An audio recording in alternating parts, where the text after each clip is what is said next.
Hello and welcome back to another episode of Maddie's Rap, the show where we rap about things that guys rap about when we're hanging out. Um, this morning's gonna be a quick, short video. If you're watching this on YouTube, I apologize for not having this in landscape mode. The portrait mode makes the video have bars on, black bars on the left and right, but I'm also gonna be sharing this on my Facebook page as well. So, um, wanted to share with you guys a very strange dream that I had last night and the interpretation of it. Um, so let me get right into it. So in this dream, I'm in uh, this house that I guess me and my wife had just moved into, and my brother was there, and I had my family over. We'd had a housewarming or whatever, and everybody else had kind of left to go shopping or go. They went somewhere. I don't know where they were, but it was just me and my brother and a friend there. And so I go into the guest suite of this house, and not guest suite rather, but it's like I guess this is what they call it, like an in-law suite or whatever. It's a bedroom and with a bathroom in it or whatever. Um, but it wasn't like a separated detached suite, but it was like inside the house there. So it's just like, I mean, essentially what you have is a second master bedroom, and some people call it an in-law suite. Anyway, so I'm in there, we're in there hanging out, and one of the guys is in there asleep. I guess we had food or whatever, and they're in their sleep. And so I go in there, and I forgot what I was doing, but I think I went to the bathroom or something, and then I was putting away some games or something that we had been playing, and we were storing them in that closet because nobody really used that room or whatever. And so as I'm about to turn around and leave, um, there's I hear a door slam, not slam, but close. And I turn around behind me, and it's the bathroom door. And the light was on in there, but the door was it was like the door was like open at a 45-degree angle, and the door closed and opened back up. And I was like, huh, that's weird. And I looked around to see if there was a window open, maybe there was a draft or something, and I just kind of just wrote it off as my imagination. And I turned around to walk away, and I heard the door close and then creak open again. And so I turned around, I looked, and I'm like, all right, this is kind of weird. Now, this isn't new construction. This is a previously lived in house that we bought. So what's going on here? And so I I went and I turned the light off in the bathroom. I opened the bathroom door up. I went and I looked around. It's like, okay, this is weird, but all right, whatever. And so I close. I leave the door open behind me. I didn't close it. I left the door open behind me. And I walked away, and the door this time is slammed and opened back up. And I was like, all right, I know I'm not crazy. So I shook my man who was on the couch asleep. I said, yo, man, wake up, wake up. I said, turn around, look at that door. And he's wiping his eyes, and um, he's like, why am I? He said, why you wake me up, man? He said, why am I looking at a door? I said, man, something weird is going on. So he's looking at it, and the door didn't do anything. He said, dude, there's nothing going on with the door. So I was like, all right, watch this. So I turn around to walk out, and then the door slams and opens again, and he jumped up. He's like, duh, I saw it. And so I called my brother in from the other room. I said, yo, y'all look at this. This door is like opening and closing on its own. I was like, look, I don't want to say the H word on it, but this is weird. And the other dude was like, man, he said, something's weird going on here. So they left the room. And so I'm getting ready to pray, right? Because I feel like my prayer life is strong. So I'm getting ready to pray, and I'm getting ready to go toe to toe with what I think is a spirit that's in this house, and I'm getting ready to drive him out. And before I can get into my stance, because I mean this thing is real for me. It's like karate. If I feel something spiritual that's trying to, going on weird, I know, yo, this is like spiritual martial arts. I'm not even kidding with y'all. I'm dead serious. It's like I snap into another realm. And before I can begin to pray, the Spirit of the Most High speaks to me. It's almost like a light came down, and the Spirit of the Most High spoke to me and said, no, do not pray against this. And I was like, okay, well, if the Spirit of the Most High is telling me not to pray against this, then it must not be evil. So let me just listen and try to figure out what's going on. And so I'm looking at the door, and nothing's happening. And I turn around to walk away, and the door slams and opens 3 times. And I'm like, or I think it was 3, I don't remember now. Write these things down sometimes when you get up from a dream. Anyway, so I turn around, and then I look at the closet door. There's a closet door where there's a big, sliding, where you got 2 doors that slide to close and then slide to open away from each other. And the closet door is slid closed. And as I'm looking at the closet door, an imprint of a baby's face, a child's face, forms on the door. And then it stays there for a minute, just long enough for me to recognize, and it backs away. And so I stop and I start speaking, and I'm like, okay, you're the spirit of a child. I said, something happened here, and you're trying to get me to tell the story. And then that's when the door slamming stopped, and everything in the room kind of got calm. And I said, you died here, and it was covered up, and nobody ever said anything. And you're trying to get my attention so I can share the story.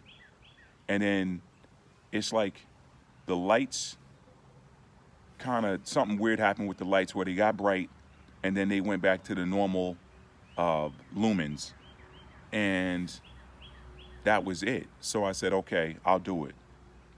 And I turned around to walk out of the room, and the door didn't slam open and close anymore. So I knew that there was something that I had to do. Now, when I woke up, I laid there and I thought about that dream. And sometimes I'm good at interpreting my own dreams, and sometimes I don't even try. But this one was very clear to me. And typically what happens is, was there something else? Yeah, I can't remember the other part. There was another part, but or if there was another part. But the interpretation of it for me was clear. All right, let me just cut straight to the chase, okay?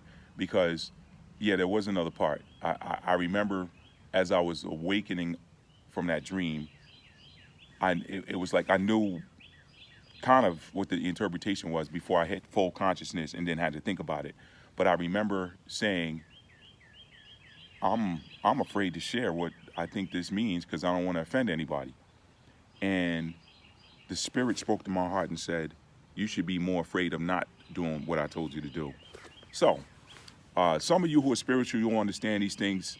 Some of you who are non-believers, just keep your opinions to yourself for me. Do me that favor, because this is gibberish to you if you're a non-believer. So, I respect you guys' belief, or I respect you guys' right to believe in whatever you want. So, if you're a non-believer, just sit this one out. Anyway, so I said, you know what? I thought about it, and when I hit my full consciousness, and the interpretation of it to me became pretty clear. You had a child that died in a house, and the house was relatively new. It wasn't brand new. It was a new construction, but it was a nice house. It was relatively new. Okay. And something happened with the previous owners of that house, and his child's spirit was trapped there, and it needed to get out. The only way that spirit could get out is if somebody told the story of what happened with that child in that house.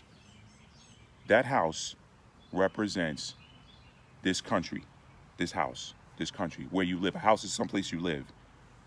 That child, sit down for this one, it was representative of the children of Israel. What does that mean? The children of Israel, they didn't die in this country, but the memory of the children of Israel died in this country. You see, the Israelites were driven out of their homeland, the Judean province, as the Romans called it, the land of Judah, the land of Israel, as the inhabitants called it. They were driven out of there in 70 AD after a combined civil war and non-civil standard war. If you know the story, you know that the Israelites were, or the Yahudim, or the Judeans, or Jews, if you want to call them, original Israelites, whatever you want to call them. they were split. They were split into two factions, two primary factions. One was to understand why they were split, you have to go back a little bit and understand that they had just gotten out of a war with the Greeks at the time that the Romans appeared. So they had just gotten out of a war with the Greeks, and they fought the Greeks out of their homeland, and they went and made an allegiance with the Romans. They knew that the Romans were the bad boys on the block, and they said, hey, listen, they went and made an allegiance with them, said, hey, can you help make sure that, we don't have to fight these Greeks anymore and these people around here.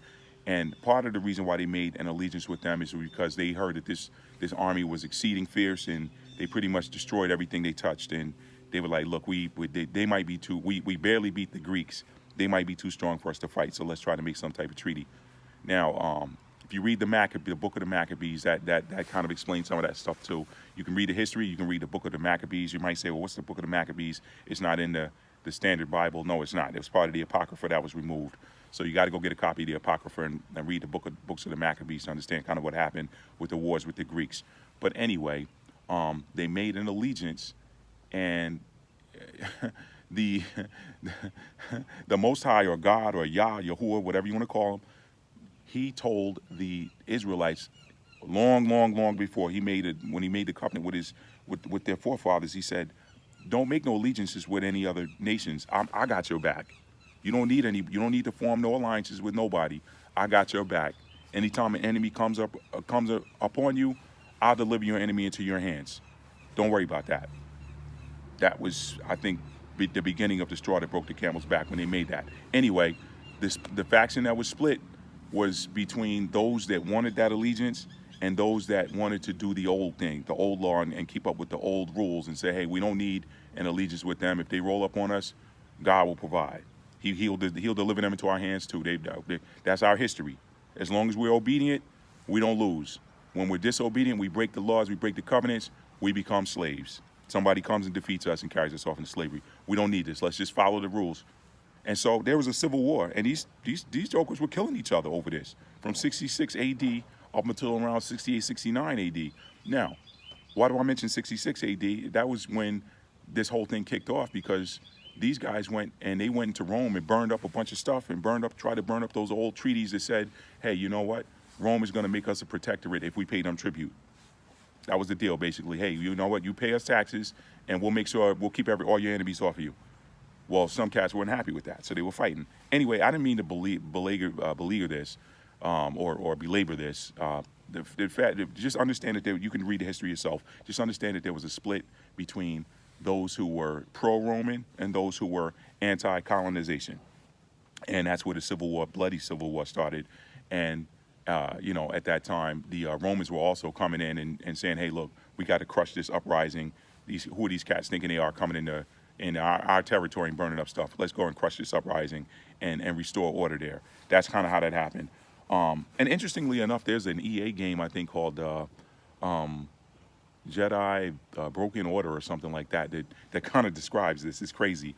But and if you guys have, there are plenty of parallels between the Star Wars saga and what I'm talking about right now, but I'll save that for another day. Anyway, just an aside. At the end of that civil war, that civil war kind of ended when they realized that they had a common enemy in Rome, and Rome wasn't stopping until they got to Jerusalem. And Rome wanted an unconditional surrender and a mea culpa, and then put everything back in order. They didn't want to do that, so they stopped fighting each other long enough to fight the Romans. We know what happened. It ended up in a five-month siege that culminated in the walls of Jerusalem being broken through and the whole city being destroyed, burned to the ground, the inhabitants killed or captured or exiled into Africa. So that's where he always ran. When I say Africa, Israel is in Africa too. But that's another argument for another day. Middle East, whatever. That's I don't even want to get into that. There's no such thing as the Middle East. You're either in Africa or you're in Asia, and Israel sits on the African tectonic plate. You can look it up. Okay. Now, and whenever there was famine or trouble or something, the Israelites always went south. They always went south and west for refuge, and then they would come back when things settled down or whatever. That's documented history. But getting back to this whole child thing, we know what happened after 70 AD. that was the last time the Israelites had a homeland, okay, and they'd been exiled. Well, when they left, everywhere they went, everybody knew who they were. Everybody always knew who these people were. They knew who they were. They called them Jews. They called them Judeans. They called them Israelites. They called them sons of Jacob. They had all sorts of names that pointed them back to their homeland. Okay, but when the Spanish Inquisition happened in the 1400s, and the remnant of the Jews and the Islamic brothers, or if you want to be more accurate, the Ishmaelites and the Israelites, they were combined. They were mostly Ishmaelites, but the Moors were made up of Ishmaelites and Israelites. We know that. That's historical. I don't know what the high school textbooks are teaching, but that is documented history, that the Moors were a collective of the Ishmaelites and the Israelites. Okay, I don't know what that split was, but I would probably say 85-15 Ishmaelites to Israelites, or whatever. Remember, the Israelites were scattered, so they got some Israelites to help them join in their conquest and their siege of the Iberian Peninsula. And I believe it was 711 AD was when the Moors invaded the Iberian Peninsula, or whatever, and pretty much ruled it for about 300 or so, 400 or so years. No, 500, about 500 years after that, before they started fighting again.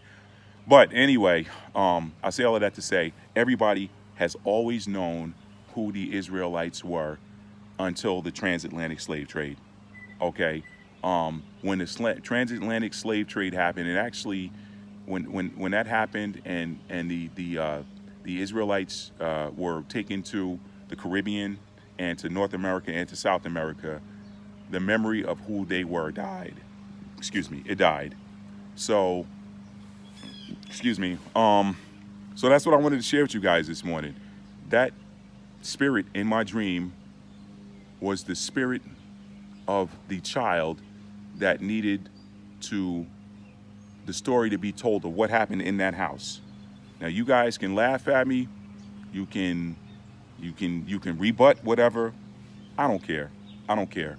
I feel like I woke up with a task, and again, I didn't want to share this, but then the voice came to me that said you should be more afraid of not doing it than doing it. So I don't know about y'all. I don't know about your personal walk, your personal relationship, but I know when the Spirit of the Most High is speaking to me. I've known it from the time I was a little boy, and I'm 47 now.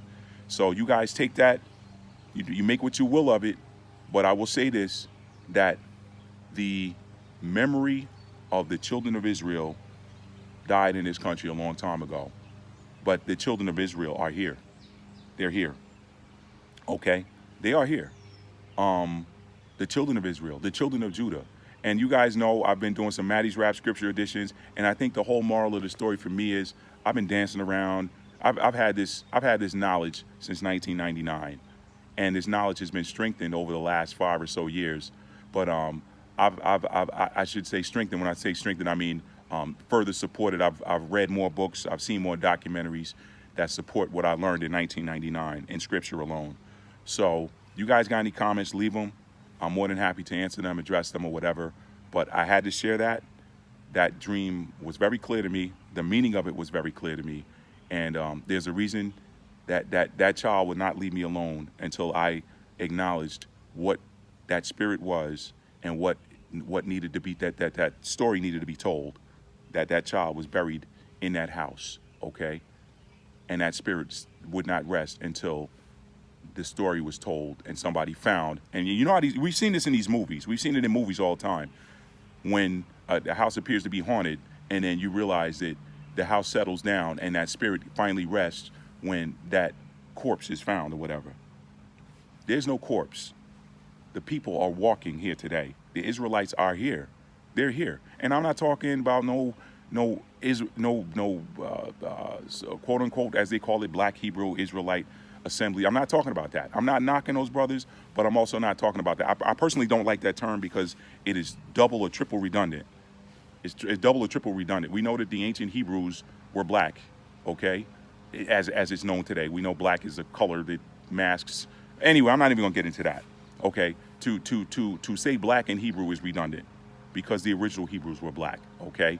And then to say Hebrew Israelite is redundant because if you're an Israelite, then it's assumed that it's understood that you're Hebrew anyway. I mean, Abraham was the progenitor of two lineages. He had two sons, Isaac and Ishmael. Ishmael was the progenitor of the Ishmaelites, and then Isaac was the father of Jacob, whose name was changed to Israel, and he had 12 sons who became the heads of the 12 tribes. So these were black folks. They were in Africa. They were in Africa. They were often mistaken for Egyptians. Okay, I'm not gonna get into that. I don't want to argue that. That's irrelevant to this dream, I think. Anyway, I just needed to share that. I didn't mean this video to go 20 minutes. If you watched it the whole time, I appreciate it. I thank you for watching. If you got any comments, leave them. But I had to say that. I had to get it out. I've been dancing around it for a long time. And I don't want to offend anybody. Listen, no righteous man is offended by truth. If the truth offends you, examine your heart. I got friends from all walks of life, and I don't knock anybody. I don't knock nobody's religion, what they believe. That's them. All I'm about is truth, okay? And as I said, I'm going to say it one last time, the memory of the children of Israel died in this country. It died in this country. It died with the transatlantic slave trade. Everybody from 70 AD up to 1600 something knew who they were dealing with. And that got washed out of history. Okay? So it's time for that story to be told. It's time for that story to be told. There are people out there telling it, but there are too many people who don't know it. And for those of you, my friends who are non-Israelite, if you understand what I'm saying, I appreciate you guys for your receptiveness in having these conversations with me and being open to even the idea that what I'm saying is true. I've had more rejection from people who look like me, and that's shameful. That I'm saying it, and if I offend you by saying that, then I'm sorry, tough. Or as my aunt, rest her soul, who's gone, as my aunt used to say, tough titty. Tough titty. Yeah, I said it. If I offended you, tough titty. It's like, you know, I see now why the Messiah said, I came to my own and they received me not. I see why Paul had to go and give the message to the Gentile nations, because I get it. I get it. I see it. So listen, again, my non-Israelite friends that I have offline conversations with about these things, and you guys are open to having these conversations and understanding what's happening and understanding the history and trying to connect the dots. Man, I love y'all for your authenticity, man. I do. Keep doing what you're doing. Keep being real. Aside from that, if you fall under the criteria for what I just talked about, it's time to wake up and start telling that story. That child is trying to get out. That child is trying to get out. So anyway, listen, guys, thanks for watching. Thanks for listening. And I wish you all the best. And, have a great day, whatever day of the week it is for you that you're watching this. God bless. Shalom, if you will. And y'all be good, man. Peace.